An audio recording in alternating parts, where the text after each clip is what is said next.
अस्सलामु अलैकुम आज बनावो अस रल मिल सब्जियन अख मजेदार ऑमलेट योस मे अकि विज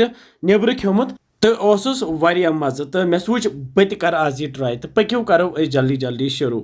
मे प्लेटस मज निमुस अख आलू तो बे लकुट हिव गंड अख यह आलू थो मे जिलित तो ये गंडस थो मे देल तुलित तो वन करो नुक नुक ये आलवी तो ये गंडस तुस क्युत नुक नुक कोर मे तो थे मे अलग कुन प्लेटस मज यपर जोल मे इंडक्शन तो इंडक्शनस पे थो मे तव ताय मज त्रा तिलस ओड क्रोंड यह बहन फल तेल इस्तेमाल करान तेल गरम गस्थी त्रा तम आलू बे गंड ऊर तो अमे पत तलहोक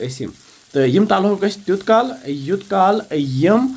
थोड़ा सा लाइट ब्राउन ही गसन तो लाइट ब्राउन गस्थी दिमो ये बे लथसी पे तलिन वालहन बोन यपर अन मे यह बान तो अथ मज त्रो गंड तो अलव तलित तो अमे पत अन मे ठूल त्रे तो यम फुटरावोक अकि तो त्रोक यमन गंडन तो अलवन सम तलित थाए तो त्रेनवे ठूल ये त्रित त्रा बह ये दान वल तो बे जोर नील मर्चवांगन नुक नुक कर तो दान वल तो मर्चवांगन त्रित त्रा बह नून चमच ओड तो बे त्रा बह ये मर्च पाउडर ओड चमच अमे पत रलावन सही पे तो दिमोस छोक इत ठूल अमूमन तैयार करानी या दिमो सही पे छोक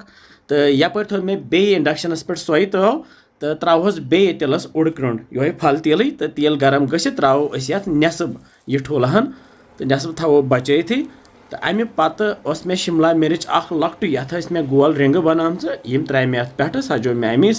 तो बे मे यह टमाटर अख चटित थोमुत अत मे गोल गोल चकल थमित बनत तो यम त्रोहस पे कनी अगर नहीं तुम टमाटर पसंद छो तो हेक्यू अम बगैर ते बन तो पे त्रोहस बह चीज यानी यम चामन पत्र त्रे पे थोस डखन तो करहन मिनटस खंडस तैयार लथसी पे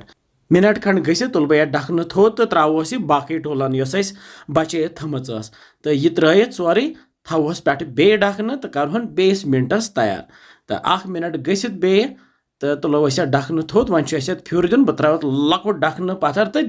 दिमो वन फिर अमे सह फुटान तहन तो त्रोहन वापस बे साइड ये ताय मज तो पे थोस बे डखन तो 2-3 मिनटन करहन यह लथसी पे बे तैयार यूत काल पूर अंदर ती वन तुलो बे डखन थोद तो सोन यह अजुक रल मिल सब्जियन हुंद ऑमलेट तैयार तो यपर अन मे प्लेट तो अथ प्लेटस पे फिरहन यह तुम वुचान क्युत शुबदार तो मजेदार ऑमलेट बनो यह तो अंदर वारिया सब्जी तो बे बनो यह मुट मुट अम पत अन मे श्रापच तो श्राप सत करो ये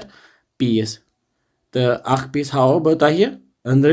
वो जबरदस्त माशाअल्लाह हेकोन यह ऑमलेट सुबह सुबह फटाफट बनत तो चाय सत खेत तो तह यह वारिया मज तो खेमोन यह टमाटो केचपस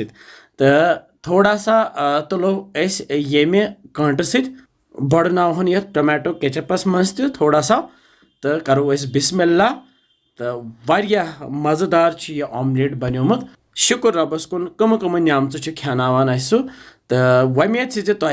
यह रल मिल सब्जियन हुंद ऑमलेट पसंद आमुत तो तुह ते बनइजो बेजो वनानस कि बसान तुम सान रेसिपीज इंशाल्लाह समखो बे जल्दी तुह थो पनुन ख्याल बिहिव रबस हवाल।